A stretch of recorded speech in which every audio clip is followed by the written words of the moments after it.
Twelfth के बाद law करना है लेकिन पता नहीं है कि BLLB क्या होता है, एडमिशन कैसे मिलेगा और लॉ करने के बाद ऑप्शंस क्या होंगे, तो ये वीडियो तुम्हारे लिए है। देखो, सबसे पहले BLLB एक इंटीग्रेटेड 5 ईयर कोर्स है जिसका फुल फॉर्म है bachelor of arts and bachelor of laws. इसमें तुमको 5 ईयर का कोर्स होगा। इसमें तुम्हें लॉ के सब्जेक्ट्स भी पढ़ाए जाएंगे और आर्ट्स के सब्जेक्ट भी पढ़ाए जाएंगे।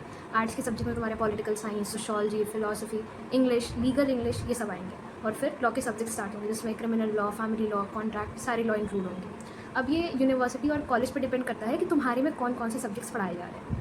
तो ये तुम ट्वेल्थ के बाद डायरेक्टली कर सकते हो, चाहे तुम किसी भी स्ट्रीम से हो, साइंस, मैथ्स, कॉमर्स, किसी भी स्ट्रीम से हो।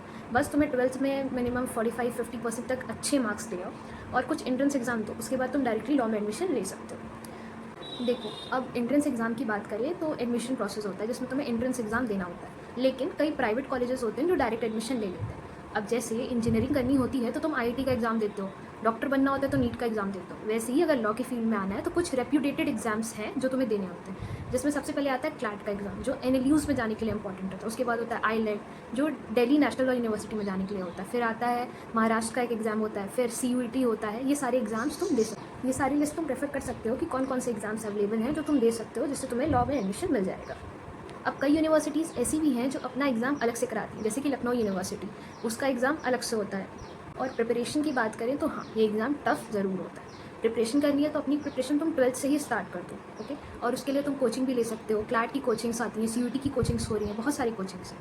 अगर तुमको ये कन्फ्यूज़न है कि क्या तुम इस फील्ड के लिए सूटेबल हो या नहीं, तो तुम्हें 4-5 क्वालिटीज़ बताते हैं। उसमें से अगर तुम्हारे अंदर 3-4 क्वालिटीज़ भी है तो you should pursue this field. देखो, सबसे पहले होता है कि तुम्हारे अंदर एथिक्स है, मोरालिटी है, तुम्हारे अंदर जस्टिस सीख करने के लिए एक क्यूरियोसिटी है, तुम्हारे अंदर रीडिंग हैबिट, ये इंपॉर्टेंट होता है क्योंकि यहाँ पे आने के बाद तुम्हें सिर्फ कोर्ट नहीं जाना होता है, तुम्हें रीडिंग बहुत सारी करनी होगी, पढ़ना बहुत पड़ेगा।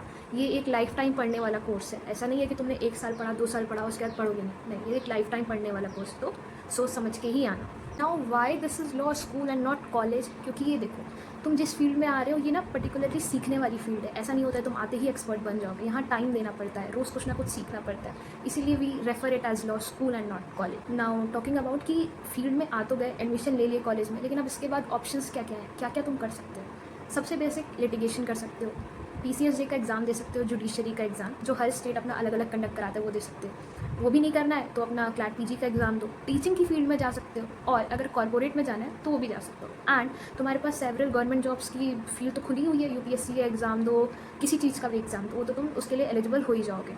और कॉर्पोरेट में जाना है तो उसके लिए भी तुम एलिजिबल हो। क्लैट PG में अगर अच्छा स्कोर आ गया तो बहुत सारे PSUs में जॉब मिल सकती है, बहुत सारे लीगल फॉर्म्स हैं जहाँ जॉब मिल सकती है, बहुत सारे NGOs हैं जहाँ तुम काम कर सकते हो। तो गवर्नमेंट, प्राइवेट, दोनों ही सेक्टर में बहुत सारे ऑप्शंस अवेलेबल हैं जो तुम एक्सप्लोर कर सकते हो। ना, how is life at law school? देखो, इट डिपेंड्स, क्योंकि अलग अलग यूनिवर्सिटीज़ का अलग अलग फैक्टर होता है। टॉकिंग अबाउट माई कॉलेज, तो यहाँ पे देखो फेस्ट नहीं होते, मस्ती उतनी नहीं होती। हर 6 महीने पे एग्ज़ाम होता है, मिड टर्म्स कंडक्ट कराए जाते हैं, वाइवाज होता है, प्रेजेंटेशन होता है, मूड कोर्ट होता है, इंटर्नशिप करनी होती है एंड एग्ज़ाम्स देने होते हैं। फिर तुम्हें क्लास में अटेंडेंस कंपलसरी होता है। और फेस्ट और बाकी चीज़ की बात करें तो 1 से 2 कल्चरल प्रोग्राम्स हो जाते हैं। ये तुम्हें मतलब बहुत ही एकदम हेक्टिक शेड्यूल हो जाता है। अगर तुम ये सोच रहे हो कि बहुत ज़्यादा इन्जॉय करोगे, पढ़ना नहीं पड़ेगा, तो नहीं, रियलिटी इज़ दिस कि पढ़ना पड़ेगा।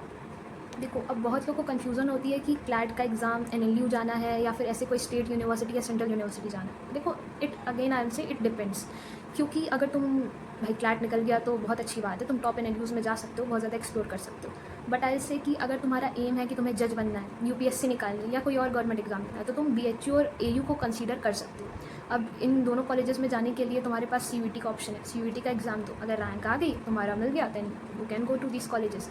अब ये ऐसा क्यों है? क्योंकि यहाँ का जो एग्ज़ाम पैटर्न होता है और जो बाकी सब्जेक्ट्स जो पढ़ाए जाते हैं, मेनली फोकस होता है गवर्नमेंट एग्जाम्स की प्रिपरेशन पे। और अगर तुम NLUs में देखोगे तो वहाँ सब्जेक्ट अलग होते हैं, जैसे वहाँ कंपनी लॉ शुरू से ही पढ़ाया जाता है और हम लोग दूसरे लॉस पे ज़्यादा फोकस करते हैं। वहाँ का पेपर पैटर्न, वहाँ का एग्ज़ाम पैटर्न थोड़ा डिफरेंट होता है हमारे से। ओके ना, अगर क्लैट नहीं निकला तो ILET निकालो, वो नहीं निकला तो SLAT निकालो, वो नहीं निकला तो MHET निकालो, वो नहीं निकला तो CUET निकालो, कोई ना कोई तो निकल ही जाएगा। अगर वो भी नहीं निकला तो किसी स्टेट यूनिवर्सिटी में भी ट्राई कर सकते हो, जैसे कि लखनऊ यूनिवर्सिटी का एक अलग से एंट्रेंस एग्ज़ाम होता है। चलो, वो भी नहीं निकला तो कई प्राइवेट यूनिवर्सिटीज़ हैं जो डायरेक्ट एडमिशन देती हैं।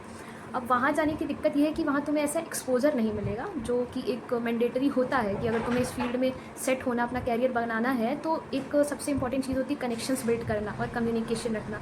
तुम्हें एक होता है ना पीपल स्किल, वो आनी ओके ना।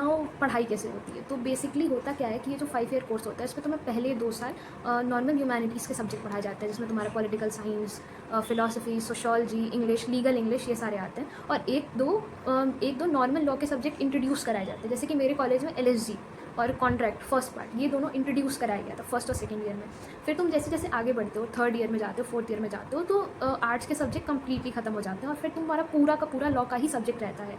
जैसे अभी BNS रहेगा, human right, RTI, property law, family law, ये सारे लॉज तुम्हारे धीरे धीरे करके आते जाएंगे। तो आई होप तुम्हारे थोड़े डाउट्स क्लियर हुए होंगे, ये वीडियो तुम्हारे लिए हेल्पफुल रही होगी। और अगर तुम चैनल को सब्सक्राइब कर लो और कमेंट में बताओ कि तुम्हें अगला वीडियो किस टॉपिक पे चाहिए। तब तक के लिए थैंक यू।